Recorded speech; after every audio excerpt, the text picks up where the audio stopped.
Parliament reporter Hindi dictation गति 160 शब्द प्रति मिनट। डिक्टेशन स्टार्ट होगी 5 सेकंड बाद। स्टार्ट। माननीय अध्यक्ष महोदय, आज बहुत ही अहम दिन है। आज पूरे भारत में महिला सशक्तिकरण की बात की जा रही है। हमारे सामने की बेंच पर बैठी हमारी बहन ने बहुत अच्छी बात कही कि हर क्षेत्र में महिलाएं आगे हैं, फिर चाहे वह शिक्षा का क्षेत्र हो, खेल कूद का क्षेत्र हो, हिमालय की चोटी को फतेह करने की बात हो या चंद्रमा पर जाने की, हर क्षेत्र में महिलाएं पहुंच रही है। हम बार बार आरक्षण की बात कर रहे हैं। मैं चाहती हूं कि क्यों नहीं आज यहाँ जो माननीय सदस्य उपस्थित हैं वे इस महिला आरक्षण की बात कर रहे हैं।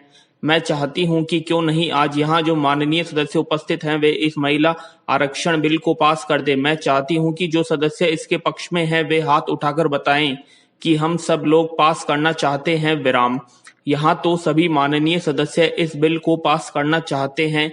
हमारे संविधान में महिलाओं को बराबर का अधिकार दिया गया है। जब संविधान में हमें बराबर का अधिकार देता है और हम हर क्षेत्र में आगे हैं, तो फिर हम यहाँ क्यों इस तरह की बात करते हैं कि विधानसभाओं तथा संसद के दोनों सदनों में महिलाओं को 33% आरक्षण दिया जाए। विराम।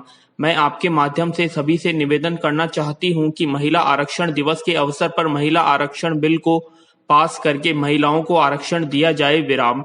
दूसरी बात मैं झारखंड की महिलाओं के संबंध में कहना चाहती हूँ। आज झारखंड की महिलाएं जो पढ़ी लिखी हैं या जो नहीं पढ़ी लिखी हैं, आज सभी रोजगार की खोज में शहरों में जा रही हैं। चाहे वह कलकत्ता हो, दिल्ली हो या मुंबई हो, उनकी स्थिति बड़ी ही दयनीय है। मैं अनुरोध करना चाहूंगी कि उनके लिए कोई खास कार्यक्रम दिल्ली या भिन्न भिन्न शहरों में चलाया जाए, जिससे कि वे अपने लिए काम पा सके और अपनी जीविका चला सके। विराम। मैं महिला आरक्षण बिल के बारे में कुछ कहना चाहूंगी। स्वर्गीय राजीव गांधी जी ने हमें आरक्षण दिया और आज हम पंचायतों में प्रतिनिधित्व कर रही हैं। विराम। और हम करके भी दिखा रही हैं कि महिला कितना अच्छा काम कर सकती हैं, लेकिन आज तक हमें राजनीति में आरक्षण नहीं मिल पाया है। विराम। विधानसभा और लोकसभा में हमें आरक्षण नहीं मिल पा रहा है। विराम। हर रोज मुझे ऐसा लगता है कि यही भाई हैं, यही हमारे प्रतिनिधि हैं जो बिल पास करने वाले हैं। मुझे ऐसा लगता है कि हमें ये बच्चे की तरह समझते हैं, जैसे बच्चों को झुनझुना दिखाया जाता है और झुनझुना दिखाकर फिर रख लिया जाता है। ठीक यही परिस्थिति आज हमारी है। विराम। ये हमें झुनझुना दिखाते हैं कि आरक्षण बिल हम पास करेंगे, लेकिन यह हो नहीं रहा है। विराम। इसके पीछे क्या कारण है? जरूर कुछ कठिनाइयां हैं। विचार विमर्श में हमारा मत नहीं मिल रहा है, तो हमें आपस में विचार विमर्श करके जो भी खामियां हैं उसको दूर करिए। विराम। महिलाओं को आरक्षण बिल यथाशीघ्र पास किया जाए। आज हम इसी को अपना सबसे बड़ा उपहार समझेंगे। महोदय, पूर्व प्रधानमंत्री व जनता समाजवादी पार्टी के नेता डॉक्टर बाबूराम भट्टराई ने कहा कि हमें राष्ट्रवाद का भौकाल खड़ा करने की बजाय नेपाल की मौजूदा भू राजनीतिक वास्तविकता को समझने की चेष्टा करनी चाहिए। विराम। जब तक नेपाल भारत चीन के बीच बफर स्टेट था, हमने उसका आर्थिक कूटनीतिक लाभ उठाया। अब इस इलाके में भारत चीन सड़क मार्ग के जरिए सीधा व्यापार करने लगे हैं। विराम। इस कारण दोनों देश नेपाल को बाईपास कर सकते हैं। टकराव के रास्ते पर न जाकर दोनों अर्थतंत्र से किस तरह हम लाभ लें, उस बिंदु पर संजीदा होकर सोचना चाहिए। विराम। पैरा। इस सर्वदलीय बैठक में पीएम ओली ने बताया कि लिपुलेख में सड़क निर्माण की जानकारी उन्हें नहीं थी। विदेश मंत्री प्रदीप ग्यावाली ने बाद में कहा कि मीडिया रिपोर्ट के जरिए इस इलाके में सड़क के उद्घाटन की सूचना हमें मिली थी। तभी पता चला कि भारत लिपुलेख में 2012 से सड़क बना रहा था।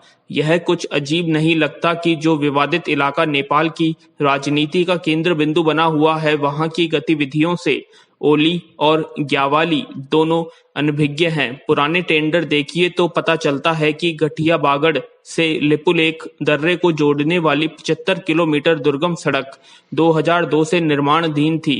इस परियोजना को 2007 में सीमा सड़क संगठन को पूरा कर देना था। विराम। उद्घाटन के बाद भी इसे चालू होने में साल लग जाएगा। विराम। पैरा। मई 2015 में प्रधानमंत्री मोदी चीन गए थे। उस समय लिपुलेख में एक व्यापारिक पोस्ट लिखे जाने पर सहमति हुई थी। विराम। 9 जून 2015 को नेपाल की संसद ने एक प्रस्ताव के जरिए चीन और भारत के बीच इस मार्ग को खोले जाने पर आपत्ति की थी। 2015 के बाद क्या नेपाल ने चीनी विदेश मंत्रालय से कभी समय मांगा था? जवाब 0 बटा सन्नाटा है। दरअसल चीन का नाम सुनते ही नेपाल की घिघी बंध जाती है। 2 मई 2020 को China global television network CGTN ने एक ट्वीट के जरिए पूरे माउंट एवरेस्ट को चीन का हिस्सा मान लिया था। क्या मजाल कि नेपाली विदेश मंत्रालय एक पत्र लिखे पैरा 1962 में भारत चीन युद्ध से पहले लिपुलेख दर्रे के रास्ते चीन से भारत का व्यवहार हो रहा था। 1962 में युद्ध के समय से ही यहाँ पर इंडो तिब्बतन फोर्स की तैनाती भारत ने कर रखी है। नेपाल इसे हटाने की मांग कई बार कर चुका है। सच पूछिए तो उसका कोई कागजी आधार नहीं है कि नेपाल की लिखित अनुमति से यहाँ पर इंडो तिब्बतन फोर्स की तैनात हुई थी। 1962 के युद्ध के तीसरे साल बाद 1992 में चीन और भारत ने लिपुलेख दर्रे से व्यापारिक मार्ग खोला था। कैलाश मानसरोवर जाने के वास्ते इस मार्ग का इस्तेमाल होता रहा है। पैरा प्रोफेसर लोकराज बराल 1996 में नई दिल्ली में नेपाल के राजदूत रह चुके थे। इसी हफ्ते एक बातचीत में उन्होंने माना कि नेपाल के पास सुगौली संधि के बाद वाले समय में भी नक्शा तैयार करने के संसाधन नहीं थे। प्रोफेसर बराल के अनुसार नेपाल उस दौर में भी ब्रिटिश इंडिया के नक्शे पर आश्रित था। नेपाल ने पहली बार 1962 के दौर में इस इलाके में बाउंड्री की दावेदारी की थी। 1816 की सुगौली संधि में काली नदी को विभाजन बिंदु स्वीकार किया गया। काठमांडू में मान लिया गया था कि लिम्पियाधुरा से निकलने काली नदी पश्चिमी सीमा तय करती है। इसके बरक्स दिल्ली ने दावेदारी की। काली नदी लिपुलेख से निकली है। यह ध्यान में रखने की बात है कि सितंबर 1961 में जब काला पानी विवाद उठा था, उस समय भारत नेपाल की तत्कालीन सरकारों ने तय किया था कि द्विपक्षीय बातचीत के आधार पर हम इसे सुलझा लेंगे। महोदय, ESI अस्पतालों की स्थिति बहुत दयनीय है। वहां श्रमिकों के कल्याण के लिए, उनकी चिकित्सा के लिए जो आधुनिक चिकित्सा यंत्र और उपस्कार उपलब्ध होने चाहिए वे नहीं हैं। ESI अस्पतालों की जीर्ण शीर्ण टूटी फूटी अवस्था है। उनकी एक्सरे मशीन काम नहीं कर रही हैं और हार्ट के इलाज के लिए उन्हें दूसरी जगह रेफर कर दिया जाता है। ESI अस्पतालों में डॉक्टरों और नर्सों का अभाव है। इसके साथ ही वहां दवाइयां भी उपलब्ध नहीं हो पाती हैं। मैं आपके माध्यम से सरकार से जानना चाहता हूं कि देश के अंदर कर्मचारी कल्याण के लिए जो ESI हॉस्पिटल्स चलते हैं, उनकी स्थिति में सुधार करने के लिए इस सरकार द्वारा क्या कदम उठाए जा रहे हैं। हमारे क्षेत्र में ऐसे लोग भी हैं जिन्होंने इस तरह 31-32 महीने तक काम किया है लेकिन तनख्वाह नहीं मिली। उनको 2-2 महीने की तनख्वाह मिली है और तनख्वाह भी मात्र 400 रुपए महीना है। आप बस्ती में चले जाएं, वहां हजारों श्रमिक आपको ऐसे मिलेंगे। आप देखेंगे कि जो लोग देश को बचा रहे हैं उनकी क्या स्थिति है। उनमें से किसी को 470 रुपए, किसी को 1400 रुपए, किसी को 1200 रुपए तनख्वाह मिलती है। मैं कहना चाहता हूं कि एक तरफ वह आदमी देश के लिए लड़ रहा है और दूसरी तरफ वह फांके मार रहा है। रोजी रोटी के लिए तरस रहा है। क्या उसके बच्चे पढ़ सकते हैं? जो बच्चा पढ़कर कंपनी में लग गया, शहर में चला गया, उनके बच्चे कहाँ पढ़ेंगे? उनके पास रहने के लिए मकान नहीं है। मैं दावे के साथ कहता हूँ कि आप देखें कि पूरे देश में मजदूरों के पास मकान नहीं है, टूटी फूटी झोंपड़ी है। बहुत कहने के बाद कुछ लोगों को 20-20 हजार रुपए मिले, वह पर्याप्त नहीं है। मैं कहना चाहूंगा कि उसके पास रहने के लिए मकान नहीं है, खाने का इंतजाम नहीं है, घर में माँ बीमार है, खुद भी वे बीमार हो जाते हैं।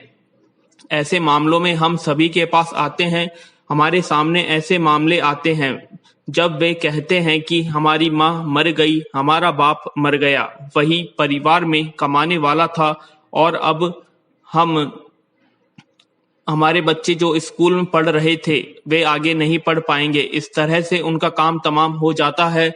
हम भी यहाँ उनके बारे में चर्चा करके रह जाते हैं। मैं अपनी बात कहूँगा और आप सुनेंगे, लेकिन मजदूरों के हितों के बारे में कुछ नहीं होगा।